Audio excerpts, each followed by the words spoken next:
Welcome into the Hot Read Podcast Live. I'm your host, Easton Freeze, Director of Published Content here at BroadwaySportsMedia.com. We're also brought to you by the 440 Podcast Network. You can follow me on Twitter at Easton Freeze, and I'm joined as always by producer JT, who you can follow on Twitter at JT_Runke. JT, welcome to our mandatory minicamp midpoint madness episode. How you doing, man? I am in a lot of pain, but I'm good. I'm great.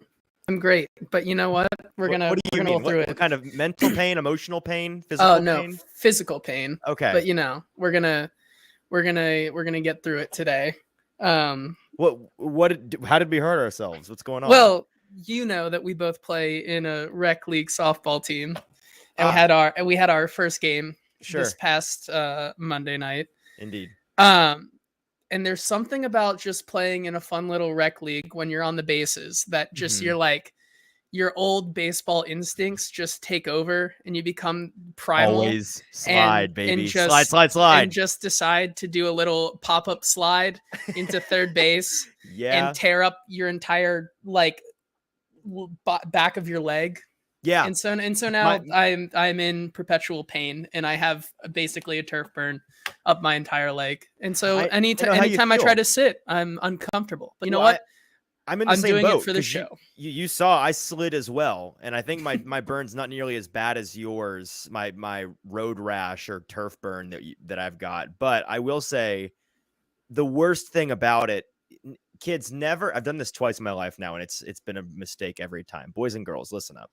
Do not ever, if you can at all avoid it, get a large rug burn, skin burn, road rash, turf burn, whatever it may be, on a joint. And in particular, not on your knee. Because when you tear up your knee, there is so much movement involved in walking that as it starts to heal and scab over, it just gets ripped and torn apart over and over and over. And so that's where I'm at right now. So I'm with you. I get it.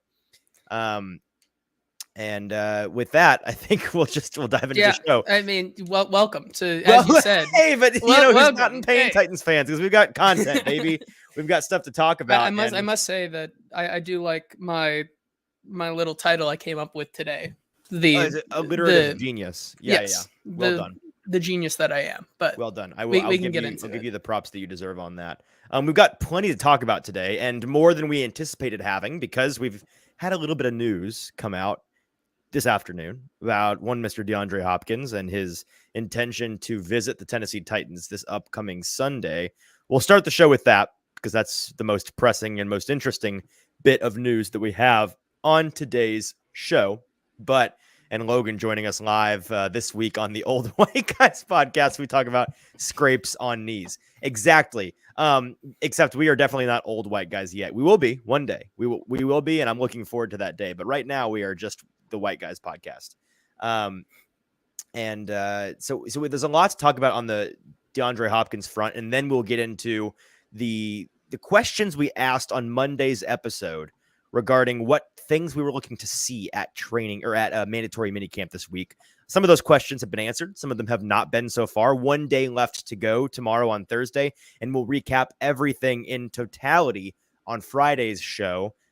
And before that, we have to remind everybody, before we actually get into the show, that is, we have to remind you that if you are watching us live on Twitter or on Facebook, thank you and welcome. An even better option to do that is if you go to YouTube and you pull up Broadway Sports Media's YouTube page, which is on the ticker you can see on the screen right below here.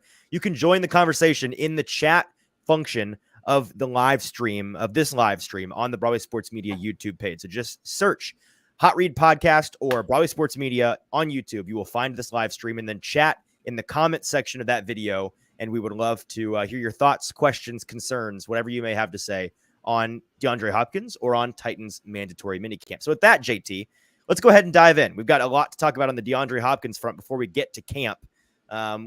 If you wouldn't mind kind of just laying out the situation for us real quick.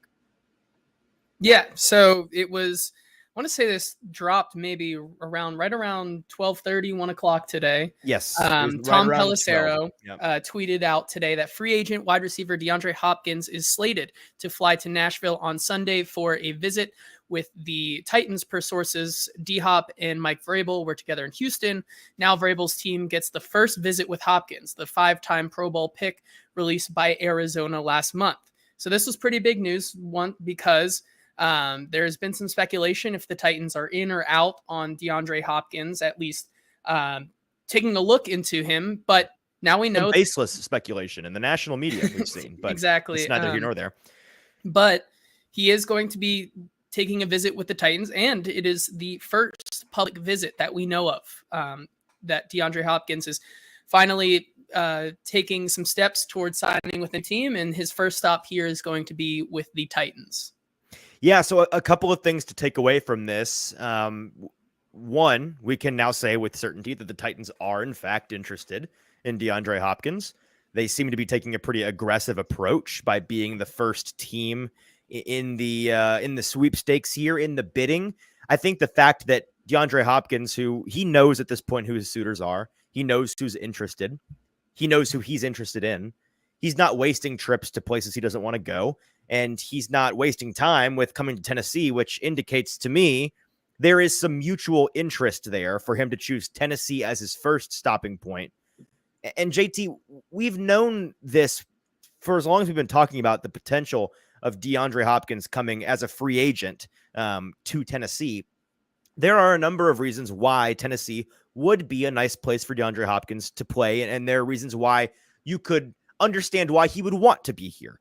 There are also reasons why it's not a great place for him from his perspective, from an objective perspective.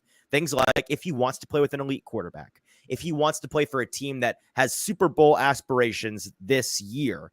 Not to say that the Titans aren't wanting to, but they aren't that echelon of teams that are expected to win a Super Bowl. Those are the things that would keep him away. But then there's a number of reasons why he would consider coming to Tennessee. First of all, they can offer him a very significant and competitive compensation package. They can offer a really nice contract, which we'll get into the details a little bit later.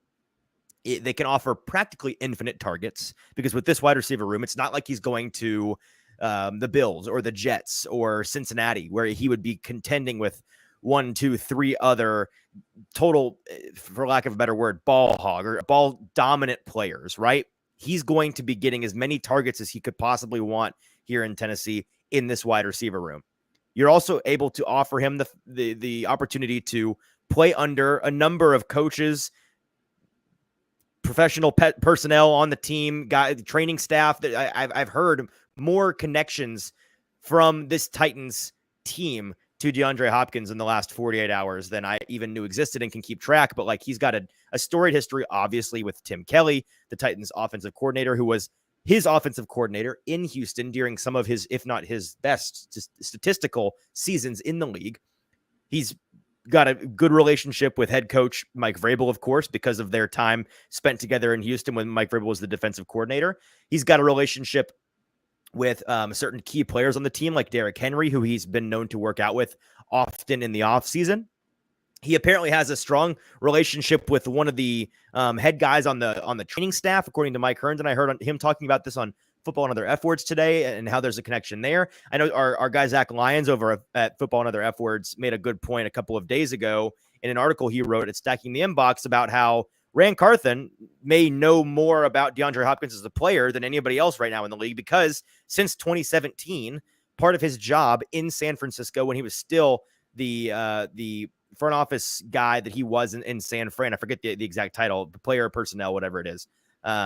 He was tasked. Part of his job was future scouting, looking at players on opposing teams, looking at the strength of upcoming teams and game planning for them on the personnel side of things. And so he's been watching DeAndre Hopkins since 2017, because his team, the Niners, played the Texans with Hopkins in 2017. And then, of course, Hopkins is traded to Arizona, and his team, San Fran, saw the Cardinals twice a year, every year from 2018 until to this past year in 2022. So he knows exactly what DeAndre Hopkins at this age, at this point, is capable of.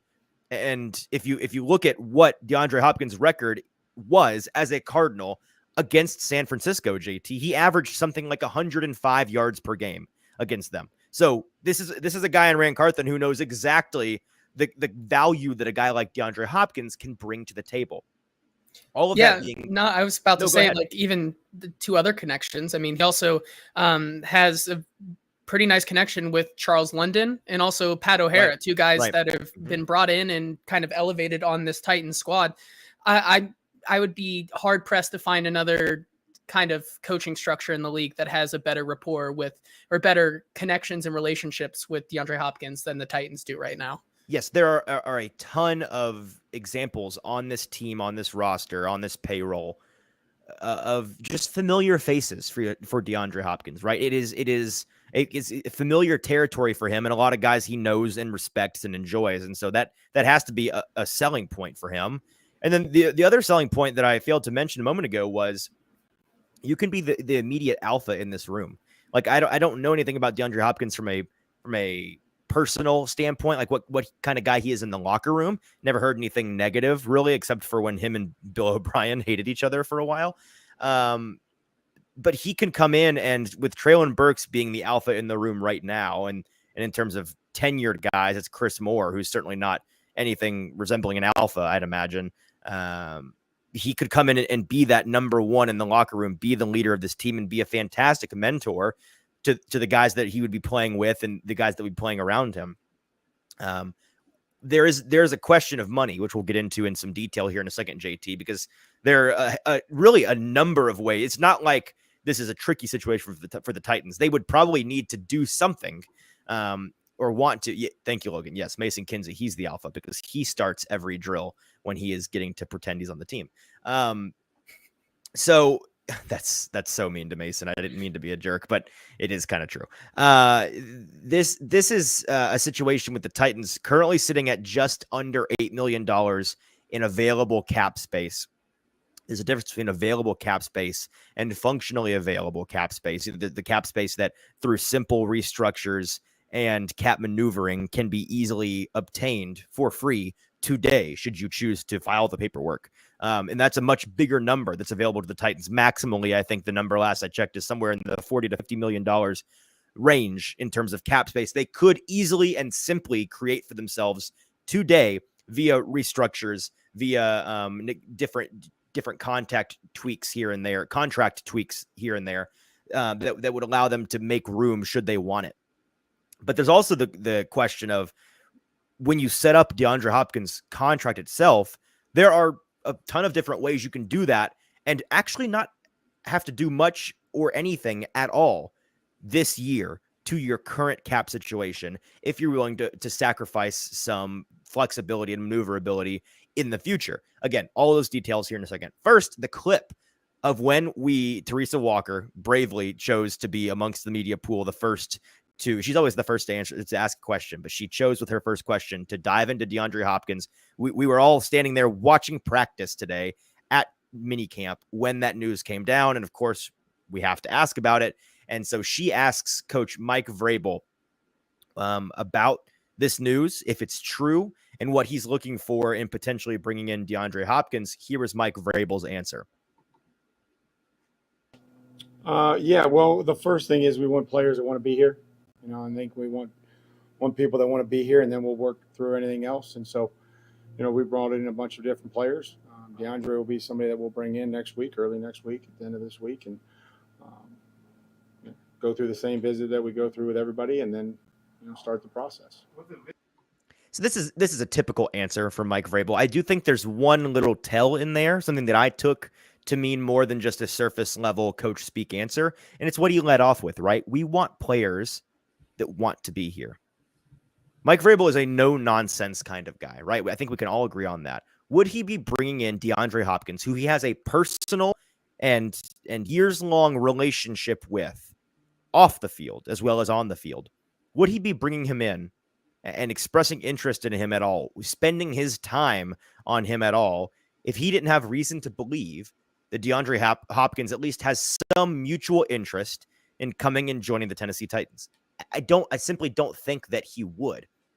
And so if you're trying to psychoanalyze where DeAndre Hopkins is in this situation, obviously we can tell the Titans are interested. We know the Titans are interested now. Would DeAndre Hopkins be interested? I think that he is. A lot of questions I know floating around right now of like, what is this the only visit he's taking? No, absolutely not. I'm sure this is the first of a handful, at least, probably many different free agent visits DeAndre Hopkins will be taking over the coming weeks and maybe even months. This kind of smells a lot like a Jadeveon Clowney situation when the Titans signed him a couple years ago. I don't think Hopkins is in any rush. I said that a couple days ago. I still think it's the case. Could he come to Tennessee and be signed by Monday or Tuesday?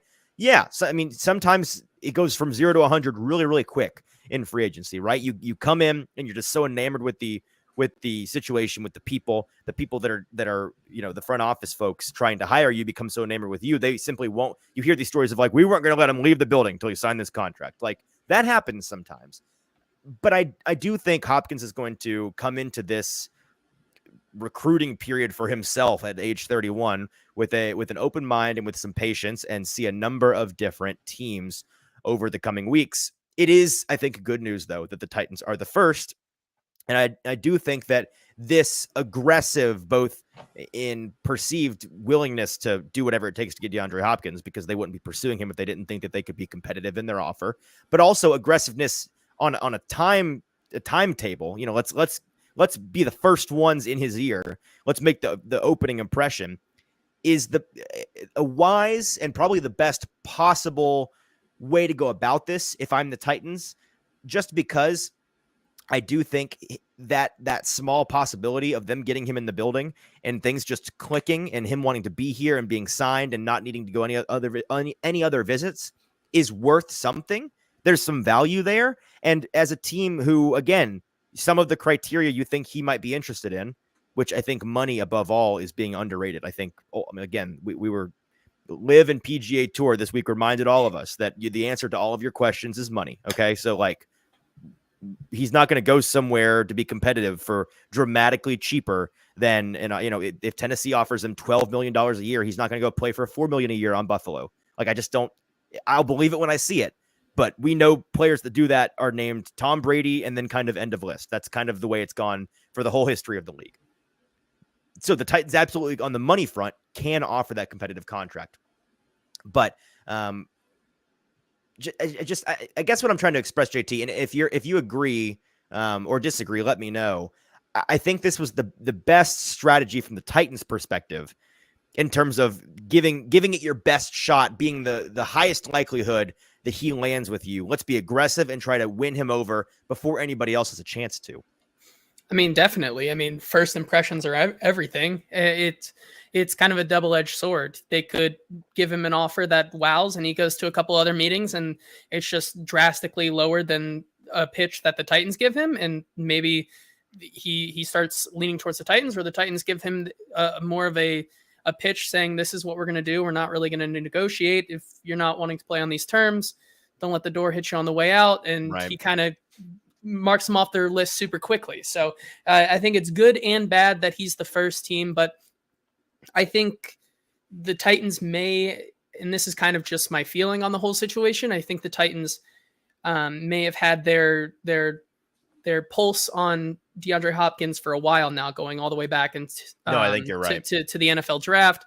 We saw that report that really wasn't true, that there was a package for the third pick and DeAndre Hopkins, but I'm sure at least Rand Carthen and Mike Vrabel got a sense of where DeAndre Hopkins was going to go at the draft time, and maybe that's kind of what went into their draft decisions. And I'm reminded of the comments from Rand and Mike, I think immediately following their draft, the wrap-up press conference. A lot of questions about, didn't really address this receiving room, what's going on, what's the plan, and they gave those vagaries along the lines of, there's still a lot of time in the offseason. Guys will become available. We're going to look into supplementing this room with every available option, different leagues, different players, different avenues of acquiring those players. All of that now culminating in this guy's available. They're interested. At the very least, they're taking a swing on him, and I think that is a positive development for the team. Let's talk about money. And our guy Kenneth here in the chat asking, the main question for me is, what moves do the Titans make if they want more cap space? So let's break this down a little bit real quick, JT. There are a number of ways they could go about this. The easiest One is probably going with a restructure of Harold Landry's contract. It's a medium to long-term contract on their books right now. It is a hefty one, but it's an untouched contract that has a lot of potential. If you were to want to extend or add void years or change the signing bonus situation so you could front load the cash on the contract and backload the cap hit, there would be ways to do that. A restructure, according to Mike Herndon, who I'm sure got this from Spotrac or overthecap.com, a restructure would create $10.44 million in 2023 cap space at the cost of $3.48 million of cap cash in each of the next 3 seasons.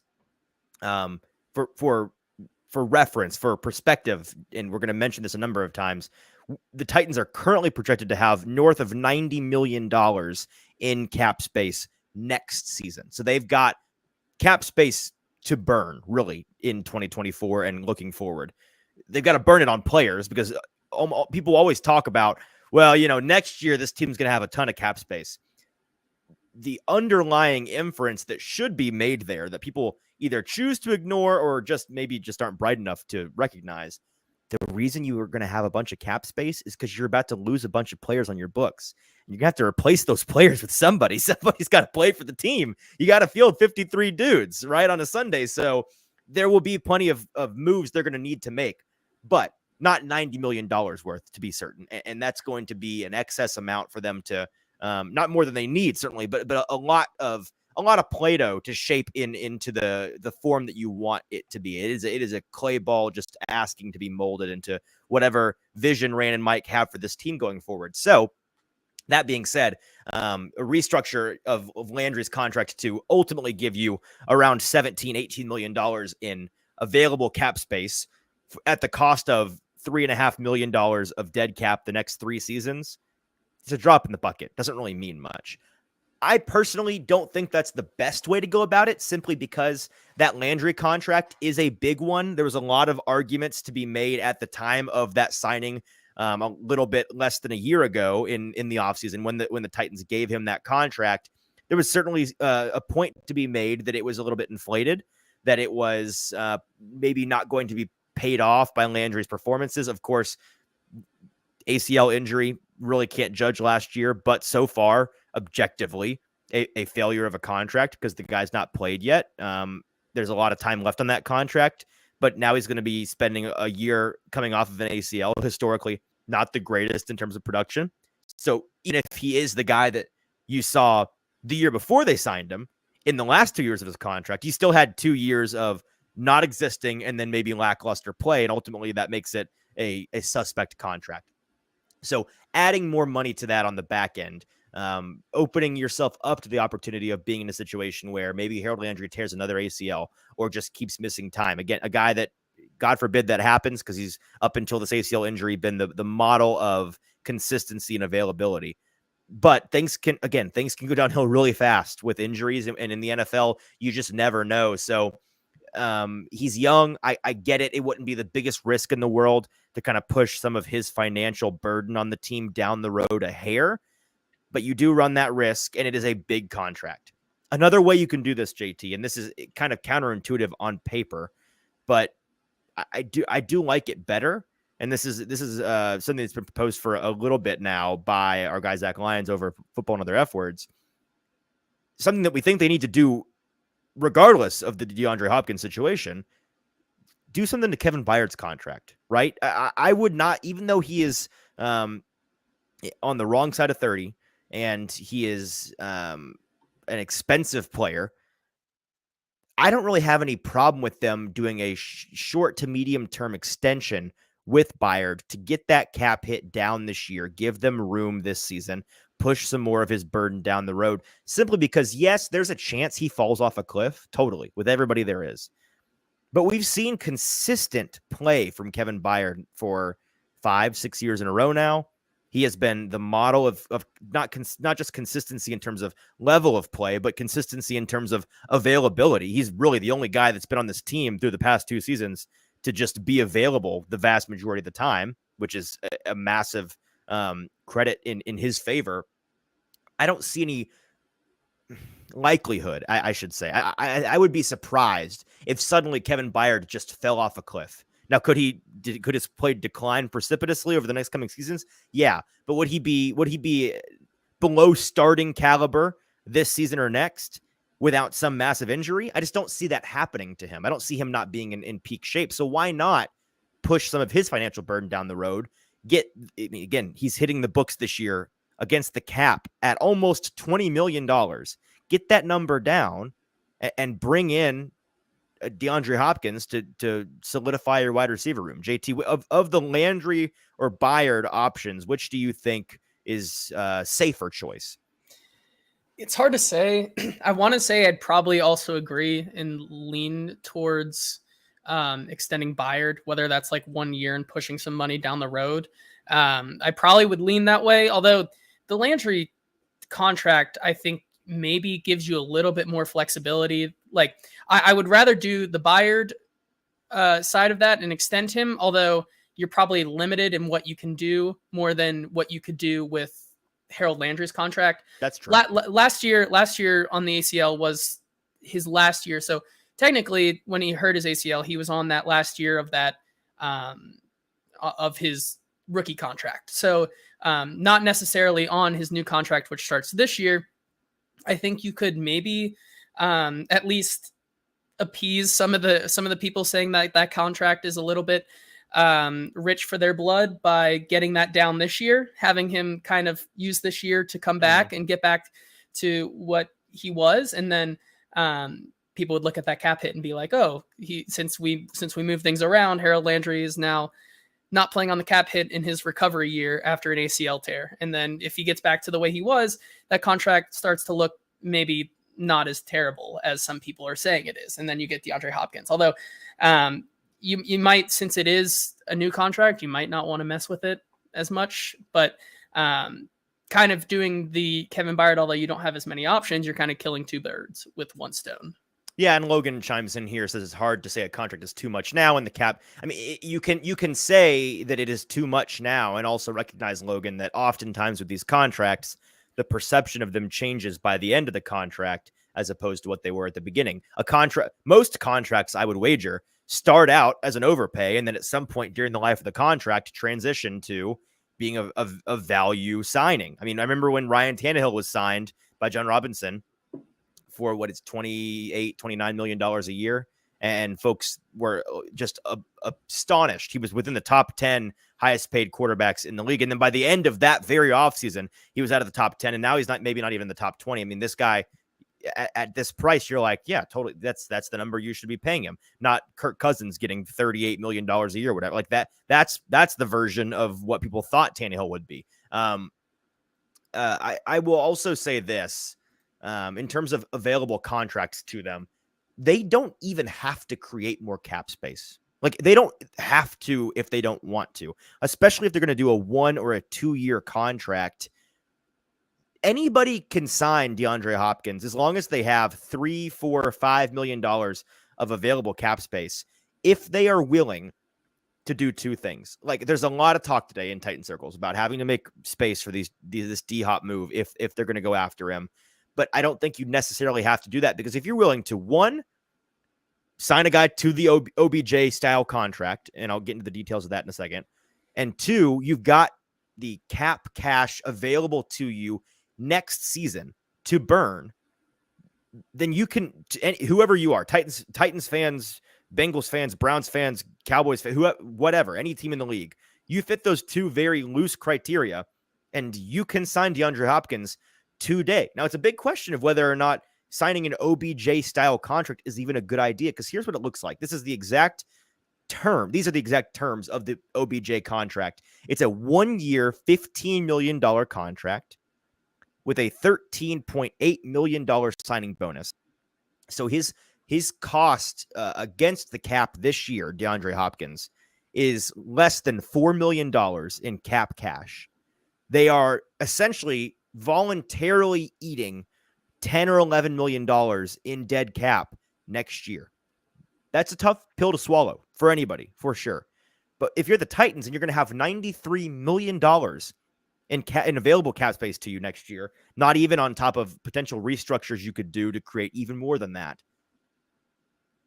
$10 million in dead cap to go and get a guy and take a risk on him for 1 year, who, again, then you could, if things went great year one, edit that contract, extend the contract, make it, lessen the burden down the road. That certainly is something now the dead cap isn't dead. It's actual cap against him on the books, on the team. There are ways to do that that really aren't that difficult. And the Titans could get under that price point with their available cap cash right now, should they want to. That all leads us to the biggest question here. And we'll answer this, JT, and then move on to our mini camp recap, which we have a lot of things to get into today. Would you prefer, if you were the Titans, to sign, or a Titans fan, to sign DeAndre Hopkins to a 1-year deal in the vein of an OBJ contract, and or create the cap space and just, a 1-year $14.5 million deal, and your cap hit is almost all of that this year? Or would you prefer a 2 to 3 or even more year medium-term contract? I think I would go probably the long-term deal. I've just heard a lot of good arguments for that today, especially with just like the 1-year deal. I feel like is a lot more risk, because with a 2 or 3 year deal, you can create opt-outs and kind of run the gambit of DeAndre Hopkins a little bit more safe.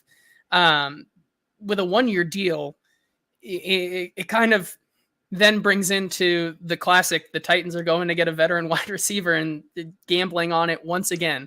And we've seen it time and time again that it's hard to kind of justify that if DeAndre Hopkins misses, let's say, 7 games, like 7 or 8 games, and you have him on a 1-year deal, it kind of looks like a failure. However, if you have him on a 2 or 3 year deal and he's missing maybe those 7 games, at least you have an out to recoup some of that money, unlike a Julio Jones situation.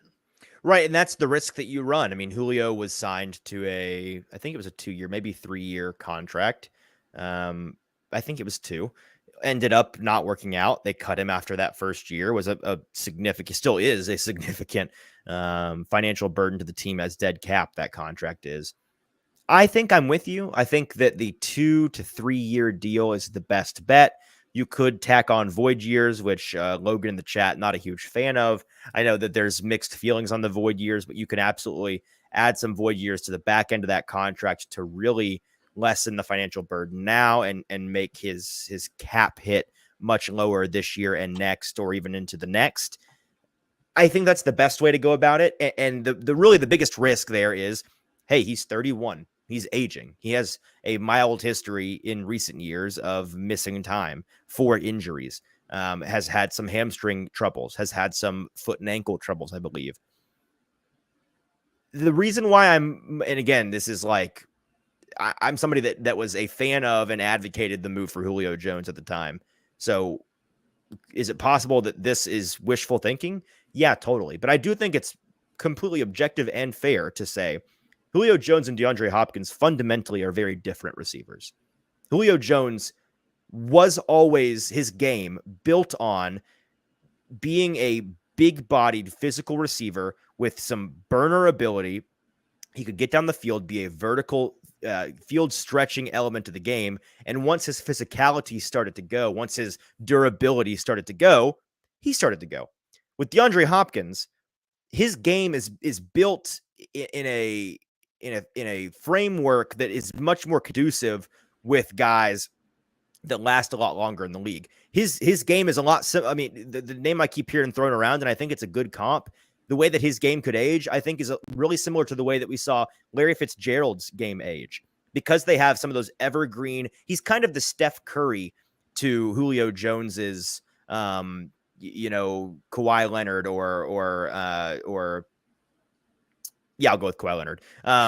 Or Russell Westbrook, for example. Like guys who physical freaks, what they can do is incredible. But a guy like Steph is just outlasting everybody because he's a sniper and he can do a lot of things that are non-contact. He can do a lot of things that, despite his age, aren't going to wear and tear on him. With Hopkins, he's not the biggest bodied receiver out there. He's not the fastest receiver out there. Never has been. the way that he has won and continues to win. And we saw last year a number. I mean, just go look 2022 DeAndre Hopkins highlights, played in just 9 games. There, it's 2 minutes in. It's already better than everything you saw from the entire Titans wide receiver core last year. Like, that's a fact. With Hopkins, he's the king of the illegal push-off. Hashtag always commit OPI is what I always say. Always, always, always commit pass interference if you're on the offense, because they do not call it. So he's the king of the push-off. He's the king of late route separation. He's an elite route runner. He's a craftsman with his bag in terms of the routes on his tree, his ability to shake off a defender despite maybe lacking size and speed against them and create room. He's also one of the best contested catch players we've maybe ever seen, which there's an element of physicality to that, but you don't have to outrun somebody to win a contested catch. You just have to be there and be physical enough at the point of attack, which he is. All of that is to say, I think that his game will age more gracefully than Julio Jones's. I think even if he deals with some nagging injuries, he may still be able to contribute a lot like Julio Jones's. And because his game style is less outside receiver dependent, less in that exact mold of outside guy, you could, I mean, JT, remember when Larry Fitzgerald was moved to the slot, like for the last 3 or 4 years of his career, and was still getting 7, 8, 9, 1,000 yards every single season in the slot because he was doing the same thing just at a more limited rate? That is absolutely what a guy like DeAndre Hopkins could do if he's in the right situation. Yeah, I think outside of money, the reason why I would also give him a 2 to 3 year deal is I think he can be a good impact on guys like Treylon Burks and soon to be Will Levis. If Will Levis is the guy and indeed becomes the starter next year, having a guy who's a good veteran in DeAndre Hopkins and a year 3 Treylon Burks, who has been able to learn side by side from one of the best wide receivers of like the 2010s, I think it goes a long way. Counteract that with having DeAndre Hopkins only stay for 1 year. Yeah, it kind of puts you into a more of a win now mode, and you're kind of all in with DeAndre Hopkins. You kind of need success there, and then it becomes Treylon Burks and Will Levis's team. However, if he's there for 2 or 3 years, you get a veteran guy in that locker room that they kind of severely lack right now, which is why I think going the long-term route would be better. I agree. How about we transition? Let's get into some mandatory minicamp recap from these first 2 days. Yeah, for sure. So let's run down. We've got 2 days under our belt here with mandatory mini camps. And if you listen to the show on Monday, we kind of had some questions about what we wanted to see from the Titans in mandatory mini camp. We're going to go through, I think, 5 of them, and then today. Yep. Yeah, 5 and change, maybe some tidbits here or there about the Titans and see if we had some of those questions answered. So let's jump right in with the first question we had. Is Kevin Byard going to show up for work? And we had that one answered pretty easily and pretty quickly on He Tuesday. Was there. Next question. He was there. All right. No, and we can, let's go ahead and play. We've got a montage of some clips from camp that JT, you can go ahead and play. And there he is. There's the man working with his running mate, Mr. Amani Hooker, some ball attacking and security drills. But Kevin Byard did return to camp. He's not spoken to us in the media yet. We heard today. He said that he would be speaking at the podium tomorrow. So certainly we'll be talking about that on Friday morning's episode. But I'm sure he's going to give a lot of the very professional answers, very company line answers that we've heard from him in the recent past. Some of the reason why the team loves him so much, because he's such a good teammate, such a good team player. And really ambassador of what the team stands for in their culture. So he's looked good. He didn't come in, and some people were asking me, okay, he was there. Did he just warm up and then just kind of hang out? You know, was he doing the Christian Fulton and just being there, kind of getting up to speed? Is he conditioned? You know, is he working with the strength and conditioning staff? And the answer is no. He came in and was immediately, he looks like he's in the same shape we see him play at in the season. He's certainly kept good care of himself, taking good care of himself. He came in immediately yesterday and in his first practice on Tuesday, that is, and made a couple plays, was kind of firing up the team. There was a new energy on the field with him out there. It's kind of like getting your general back. I mean, because he is really the general of that defense. I mean, Jeffrey Simmons run the show a little bit. So there was an element of guidance, leadership, that he really is palpable, that he brought to the table in that first practice back. So he's back. That's good. It makes the Titans safety situation slightly less tenuous. Still tenuous nonetheless, but he is back, and that is good. Let's talk about the other guy who is back, but only sort of. Yeah. So our second question that we asked on Monday's show is, what are the vibes going to be at mandatory minicamp with Christian Fulton? We talked about how he was training in Miami for the past 2 weeks before this, while OTAs were taking place. Decided to show up for half of the second week of OTAs after being in Miami. And this week we were hoping to see him out there and practicing with the team. However, he did not show up, or was not spotted, at least yesterday.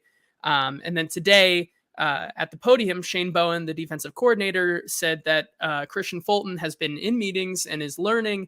He's communicating with the other guys in the secondary, even though he hasn't been on the field in practices. And I don't know about you, Easton, but I've been kind of vocal about this, how it is a contract year. Not the best start. You'd want to see a little bit better start for Christian Fulton, at least in the offseason. Dare I say a bad start? It's not great. I'm with you. We don't know if he's dealing with an injury or if he is just not conditioned, having to get up to speed. He's there. I've seen him. I saw him at least once in the workout room through the windows on a bike or a treadmill or something. And we know from his coordinators and from his coaches that he is there in the meeting room with the guys at his position. He's just not out there yet, and we don't know why. I'm not expecting to see him at all, whether it be tomorrow or the last OTA day that will probably be at next week. But I think that vibes are bad. I think the question we asked, what are the vibes with Christian Fulton? The answer is they're bad. And will he be playing for this team this year? Yes, I think at least to start. There's always a chance. I think if you were to tell me that this team trades one player this year, he'd be the easy number one answer for me. I think it's far more likely that he gets traded than any other person on this team, more than Ryan Tannehill, more than Derrick Henry. I think those guys are staying here. I'm very confident that they're not going anywhere. With him, I wouldn't be shocked either way. And if this team, God forbid, they start 1-6, 2-5, whatever it may be, and they're at their bye and they're, looking to sell at the deadline or right before the deadline, he could be on the block 1,000%. I think that this team would jump at that opportunity, not because he's not talented, but because I'm not sure culturally, in terms of his attitude, he lines up with this team. I keep in my head going back last year to the 8-4 players comment from Mike Vrabel. No reason that I've heard of, tangible reason to say that he is one of those guys, but the way that Mike Vrabel and the coaches kind of talk about him, refer to him, doesn't encourage me that he's not one of those guys. Like he's certainly not on the good side of Mike Vrabel. And this has been known for a while now. I don't know what to tell you. He's going to play for the team. I'm sure he'll be good when he's healthy and when he's not healthy, which is too often. And the whole reason why they aren't a huge fan of him in the first place could be a problem. And I think if it is a problem at all this year, he's certainly not getting another contract with the Titans, and he may cost himself a good deal of money on the market generally. I'm not sure how big a market he's going to have if he has another similar year, play 10 to 12 games, miss a number for soft tissue injuries here and there, can't really ever string more than 3 or 4 games in a row together. That's been the MO with him the past year or two, and it's not been good enough. Yeah, let's move on to our third question here. Kind of combined our third and fourth question from Monday is, right. How are we seeing Malik Willis and Will Levis trend? Now getting a couple days in a row of practices from both of those guys. What are they trending? Are they trending upward? Are they improving each day? Are we seeing some more trends that are positive for both of those? Or are they kind of still having up and down days? Easton, you've been there now twice this week. What have we seen from both Will Levis and Malik Willis this week? I hate to give a boring answer, but it's my honest answer. I think it's the truth. I think it's the real reflection of reality here. they're both mostly static. There's not been a huge leap in either direction from either. If I had to say a guy is leaning one way or another, I'd say Malik has been the same, maybe slightly leaning towards an improving trajectory, a very small positive linear trajectory.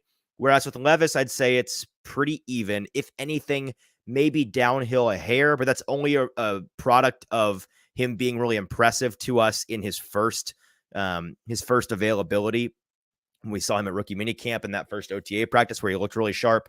He set the bar kind of high for himself, and now he does not look bad by any means. I'm having a hard time explaining this with nuance to folks because they're like, oh, he's just another Malik, he's another bust, blah, blah, blah, blah, blah. He's not going to push Tannehill for the job. JT, we've been saying this whole time he's not going to. We've been saying this whole time they're going to redshirt him this year and then try to make him the guy for next season is on paper the idea. But he does not look bad by any means. He just looks like a rookie quarterback out there.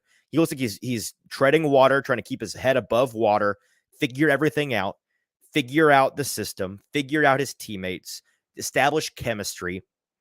There's an element of just being, everything's new. So you're not super comfortable yet. He doesn't look super comfortable out there. Neither he nor Malik Willis look all that comfortable in certain drills as compared to a guy like Ryan Tannehill, as you'd expect, as we certainly expected.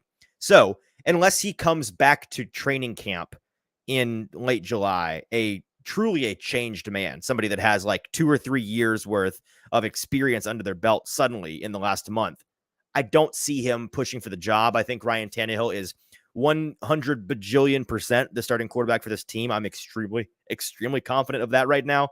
And I almost sneezed. Did you hear that? No, it's gone. Okay. I think that he's absolutely the starter for this team and is definitely, barring some miraculous turnaround, going to be the guy for them. I would put a bunch of money on that if you let me bet it somewhere, if he'd be starting for this team. Ryan Tannehill is the guy, and that's not new. We've been saying this. But in terms of Levis, I've got a clip here from Mike Vrabel that would play in a second, JT. But something that Paul Kuharsky was asking around, kind of he's a heavy writer, unlike I am, writes a lot. And guys like him, these beat writers, they come into practice, and this is not a diss. That's just the way that you do the job, right? You come in with a couple of ideas for stories you want to write. And so you ask questions that pertain to what you're wanting to write about.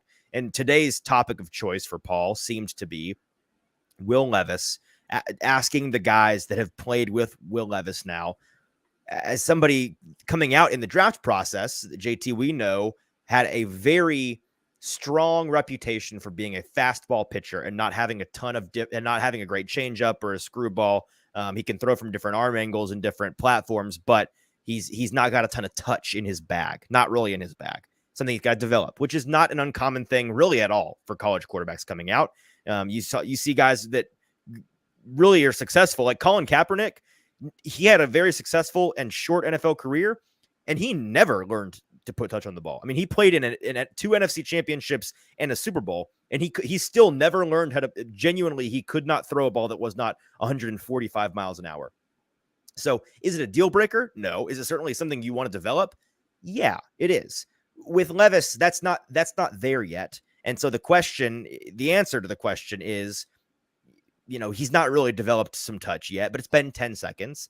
Of course, his teammates, his coaches aren't going to rat him out in that way. But I think Mike Vrabel's answer here to that question of what is the fastball pitcher Will Levis looking like from a touch perspective, I think his answer was telling again in the way that he said what he said. The fact that he doesn't give a very direct answer here and kind of obfuscates, it's reflective to me of the reality that Will Levis just does not have that touch yet, and it's very early. Here's Mike Vrabel's thoughts on the topic. Well, I think that accuracy is critical. The decision making from the quarterback position. So when you see the teaching that can go on with the red zone and how quickly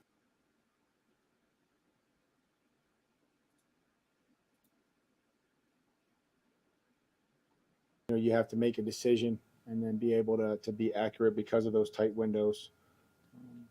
I think it's just a complete process. So, to evaluate anybody right now, the 7 or 8 practice practices of off-season work is not, I think it's about development and improvement, and I've seen, that from everybody. No, that clip tried to go a little haywire, but we got the gist. Luckily, it's not been a ton of practice, and no, I mean, ultimately, he didn't say it out loud, but no, he's not really developed a ton of touch. We're working on accuracy, and with accuracy comes being able to throw the ball on different trajectories with different velocities. That's not really a thing that he's developed yet. And you see it in practice, JT. It's a lot of, his number one miss is he just soars everything. The release is too high, his arm is too strong, and it just flies over the head of a lot of guys.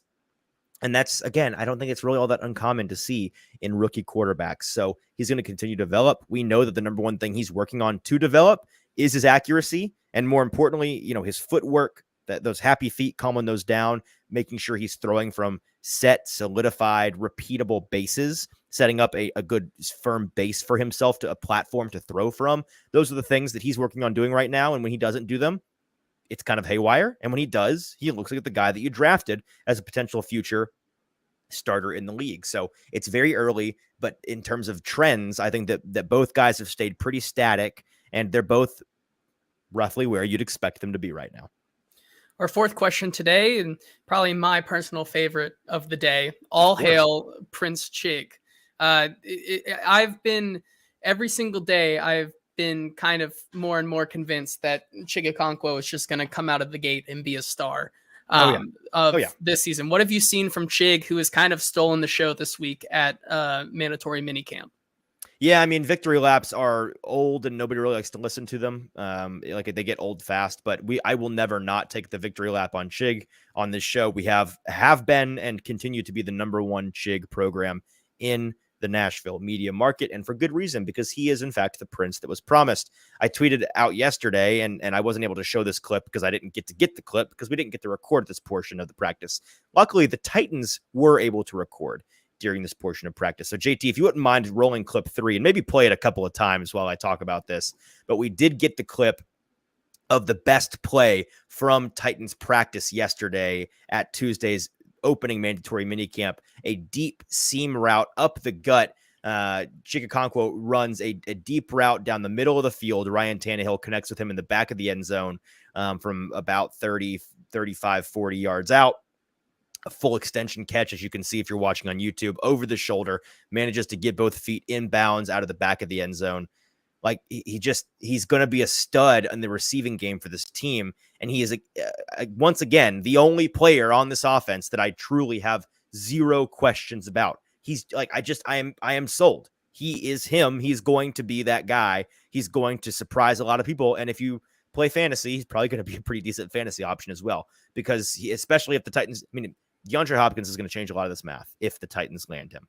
But as of right now, he is the number 2 target on this team, in my opinion, based on the way that they've utilized him and based on the skill level, I think, that he possesses in the receiving game. Yeah, Logan, great point here. Chigo, he's him instead of Chigazium. I think he's him. Yeah, Chigo, he's him. Yeah, not Chigozium, but Chig. Oh, he's him. Yeah, 1,000%. Yeah, there you go. Respect the pun.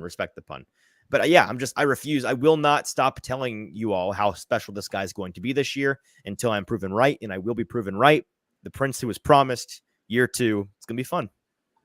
And then our final question today that we kind of have had answered, we were talking about Trey Wolff back on Monday. Are we going to see him kind of take the lead in this kicking competition?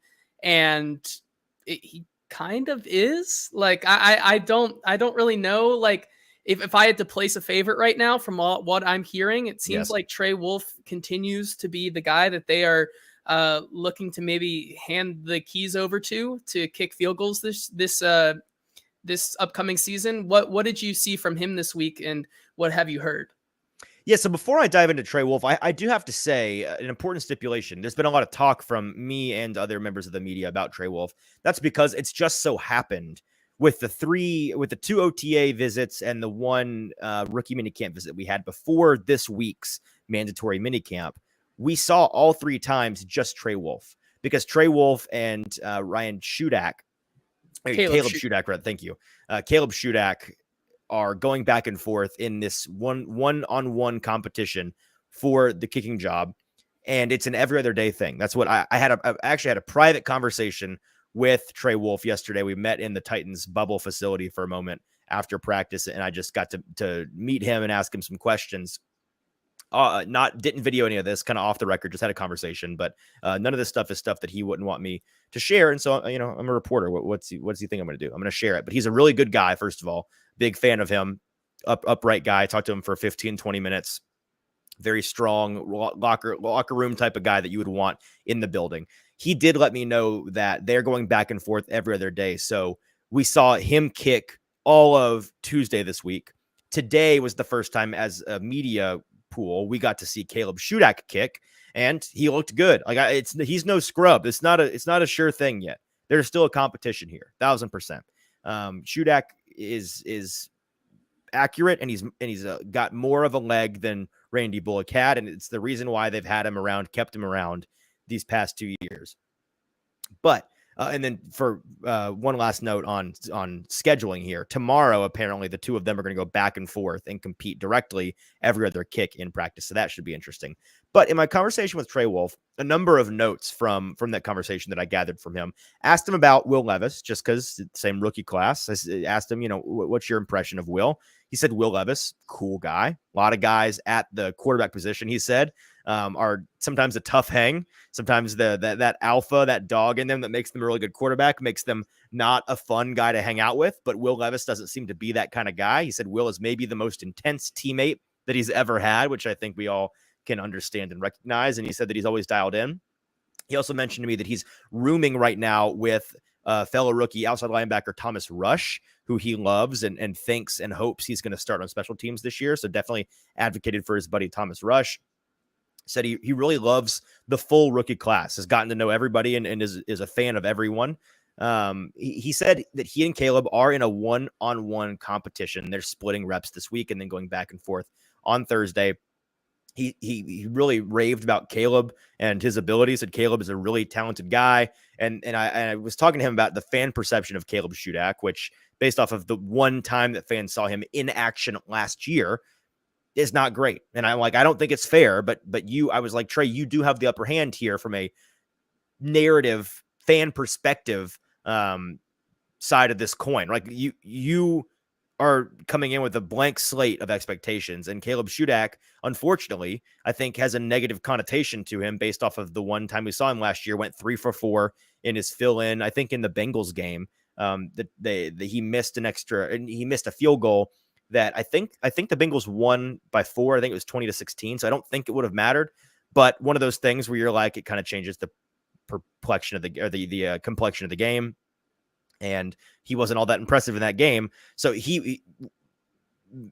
Wolff was saying that this is not really fair, that Caleb is seen the way that he is. Trey's a fan of Caleb. And I told him, I think you can win this job if you keep up the level of practice you've been at. And he, of course, said that he really hopes so, that he said he thinks he can, he believes in himself to be that guy. And I said to him, if it's not you, I think it's going to be Caleb, right? Like I was like, it seems like this team is dead set on one of you or Caleb winning this job. Is that kind of the vibe that you've got? And he said that it's been encouraging for sure. He feels like the team is behind one of them winning the job, that they've thrown their weight behind one of those two guys becoming a starting NFL kicker. That he points out that they've not brought in anybody in terms of a veteran to compete with them. So that's sort of an indicator for him. He said that they like the two of he and Caleb. He mentioned how they're both cheap, and that's good for the team. So of course, he's not a dummy. Why not? Why would they not be attractive to a team in terms of team building? And that they've expressed a lot of confidence in both of them. In terms of how he's performed, I feel at liberty to say these specifics because he told me in a one-on-one, and so usually we can talk about what the players talk about to us on the record. And he said that he is so far this offseason in practice 100% from 40 yards and in, which is, I think, the minimum expectation for NFL level kickers, make from 40 and in. And then they've had him kick from as far as 55 yards out, which yesterday he was kicking into a wind that was coming like in and across. So it was both a crosswind and a detrimental headwind. And so not great opportunity, not a great circumstance to kick from 55, but I think that was the whole point of having them try it. His first one missed just a hair to the right side, and then the second one was in with about 5 yards to spare, again from 55. So this guy's got all the leg in the world. I've been saying it for a long time. Went 1 for 2 from 55. That's certainly not something we saw at all last year from Randy Bullock and the Titans. That's some distance the Titans have not had at kicker position in a long time. Yesterday was the first time that he missed anything in a couple of practices in a row. I asked him about the pre-draft process, JT. He said that the Titans were his number one choice. And I was like, why? And of course, the answer is obvious when you think about it. He said, because of the opportunity, right? There was one guy in the building that he'd be competing with who doesn't have a track record to win the job. He wants to be a starting kicker, so he wanted to come here. And so when the Titans reached out to him in undrafted free agency, he said, yes, let's do it. Titans had one other kicker that they wanted ahead of him, apparently, is what he's found out. But that guy got drafted. Not sure who that was. And he also mentions that he didn't get invited to the combine. And I was like, that's funny. I went and you didn't, and you're in the NFL. But he said he looked at the guys that were there, and there were, 5 kickers at the combine? Like, they didn't invite many kickers to the combine. He was looking at those guys' stats, and he's just like, yeah, I'm better than these guys.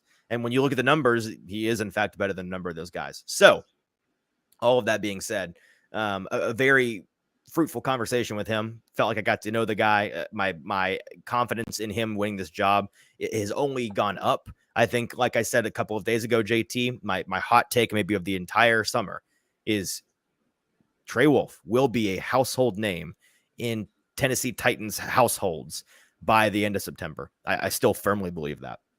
I just hope that he wins the job so that the show can coin the Wolf Pack. We can just be the Wolf Pack and be behind him. That's right. That's why I want him to win the job. I'm with you. But 100%. yeah, it seems very promising that from the new guy with some distance there, and it also seems like they're going to be going with one of the two, either Shudak or Trey Wolff. And it makes sense now that they have D-Hop on the table or whatever else. It seems hard to justify maybe spending $3 or $4 million on a kicker if they want to go out and get DeAndre Hopkins. Yeah. No more questions, but we did have some other little takeaways that weren't exactly fitting in with our big questions that we had on Monday. Right. But you had a few clips that you thought were pretty interesting and that you heard from Minicamp so far this week that you wanted to share. Yeah, just 2 guys I wanted to touch on, Tyjae Spears and Treylon Burks. Let's start with Spears. He is continuing to be, in terms of usage, a very big part of this offense at times. Let's look at clip 1, JT. This is Derrick Henry being asked yesterday on Tuesday about Spears, his versatility, what he thinks of his new teammate. Here were Henry's thoughts on Spears. Yeah, I mean, it's cool to see the vaccine opportunity. He's a versatile player, just like Dontrell was, and he's good at what he does in the pass game. So it's going to be exciting for him to be out there and get some passes and make some big plays for us. So one of the things that he points out there, similar in terms of usage to Dontrell Hilliard last year, who's no longer with the team, he's going to be taking over that role, and I think more. It's not going to be a 1-for-1 fill-in Spears for Hilliard. It's going to be, let's take Spears, have him do the things we were having Hilliard do with a lot of success last year. Reminder, through the first 6 games, Hilliard led the team in receiving touchdowns. He had 5 in 6 games. That's going to be his job, plus an even bigger role in the passing game, I think, whereas Hilliard was used pretty much exclusively in the red zone and in the low red zone. I think that Spears will be used up and down the field in a lot of different situations, out of the backfield, lined up in the slot. I think that they're going to use him in a lot of different exotic ways. And that brings us to our next clip, JT. Clip 2, this is Mike Vrabel on his new run game, which we've all noticed and have asked about with him and a bunch of different coaches and players. Hey, this new offense, this new Tim Kelly run scheme, it's pretty exotic looking. It's pretty creative looking. It's certainly much different looking than what we saw with Todd Downing last year. What's the deal with this run game? And here are Mike Vrabel's thoughts on what they're crafting in their new run game. Well, I think the communication, I think that there was some good recognition offensively when we get into third down and some of the things that were, maybe having a different play call or trying to get us in the right call at the line of scrimmage. I think where we are in the run game, I think has been good.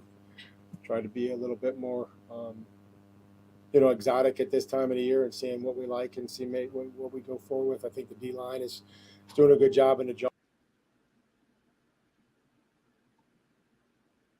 Oh, I guess I cut the clip off too early. But we got to the point that matters. The exotic, I mean, dare I say exotic Smash Mouth, little throwback for many Titans fans to some mixed emotions back in the Mike Munchak days, I believe. Or was it more? It was either Munchak or Malarkey. Maybe I think it was Malarkey. I don't know. This is a big. That's a big point of contention from our show on Monday. Yeah, you can't get their names right. Anyways, not those two, but the other guys that I botched some names. It's all right. Those guys are forgettable, anyways. But yeah, I think that this is going to be a much different run scheme. And I've mentioned this, just the positionless element of a lot of these guys in the backfield. These skill players playing a ton of different positions in different looks. This team is going to look so different schematically this fall on offense. I think it's going to really be a breath of fresh air for a number of fans, and I think that's a really positive thing. The next guy is Treylon Burks, who continues to just shine, JT. We've got 3 clips on him, and then we'll get out of here. But Treylon Burks is having a lot of fun playing football right now. He truly go. I would encourage anybody to go and watch his full media availability today, because he's such a different guy today than he was a year ago at the podium, which of course, naturally you would expect there to be some change there, but even more than the average guy. Last year, he was kind of a robot, lacked any and all personality, looked like he was not having a great time at times out there on the field. This year, polar opposite. So here's this first clip. JT, he's having fun. He's got a personality, and here's him talking about how much fun he's having playing football right now. I feel like I'm just going out there and just having fun, playing with my teammates, not thinking too much, and just doing my job. We report out that Deandre is coming to visit on Sunday, first free agent stop. What did you think about having him? That's something that I can't control. He's an awesome player, great player. It would be fun to play with him. So, if we end up get him, if we don't, then we don't. But no offense to him, he's a great player. But, I'm just glad. I like playing with who we have here. So I like that. I mean, at the end, a little alpha there, a little, no disrespect to D-Hop, but I like playing with who we have here. Certainly, he went on to say his confidence level in the receiving group, the skill level group they have right now is quite high, which of course you would expect him to say that. And he also went on to say that D-Hop would be a great mentor, a great player to have in the building. So he's not out on D-Hop by any means. I saw that around the NFL, the podcast Twitter account decided to run with that quote of all the things. And they're just like, when Treylon Burks was asked about DeAndre Hopkins, quote, I like playing with who we have right now. Like Treylon is anti-Hopkins or something.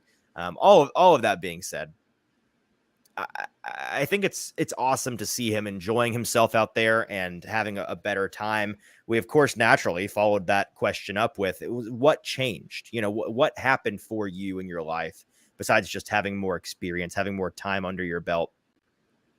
What is it about you as a football player that is making it easier to have fun playing the game that you've grown up loving right now? Here was his answer. JT, this is clip 5. My confidence, just going out, playing fast, moving on to the next play, not worrying about mistakes, and just having fun.